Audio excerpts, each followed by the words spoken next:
Hey, yo, God told me you would be here. He said if I jumped on right now, you were going to be here. And he has a word for you right now. It's an amazing testimony of how God can use someone if they're willing. Years ago at Church on the Move, Pastor Willie George, he's the preacher out there. I believe his son's taking it over for the most part now. However, back then he was preaching. And he taught the gospel so easy. It was just basic, simple. He started a kids ministry and he learned how to just make it simple and easy to understand.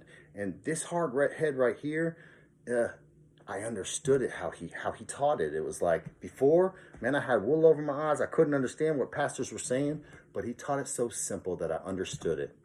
He had an assistant pastor named Roy Evans. And after Willie George had been throwing some stuff in this mind, planting some seeds, I saw Roy Evans preach on Hebrews 13:8 one day.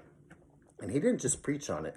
He was preaching about a man that gave his life for him and that he loved so much. And so here I am watching this man on stage and he's bawling, crying, preaching about this guy named Jesus that he truly loves. I know Jesus loved him, but let me tell you something.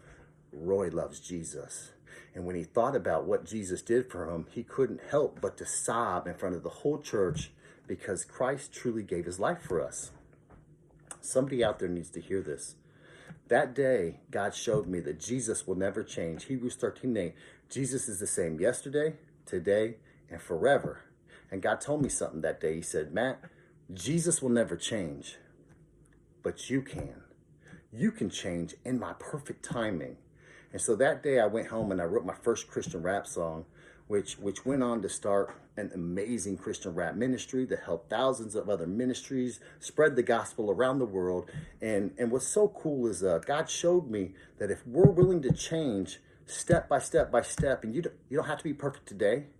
You're not going to be perfect tomorrow. You'll probably go to your grave still messing up. But when we choose to overcome obstacles along the way, God will use us in amazing ways. And so I need someone to hear this reminder out there. God wants to use you. Jesus will never change, but we can. And when we step up to the plate and we realize Christ gave his life for us, and we choose to follow that lead, and literally we're called to serve. When we choose to follow that lead and let God use us, he will. I don't know who needs this reminder, but if you let God use you, he truly will. Christ gave his life so that we may have a way to heaven, and he wants you to truly follow the lead and step up to the calling on your life. I pray somebody just heard that right now, and I pray and I thank God for the amazing ministry he has within you and that you will reach the lost.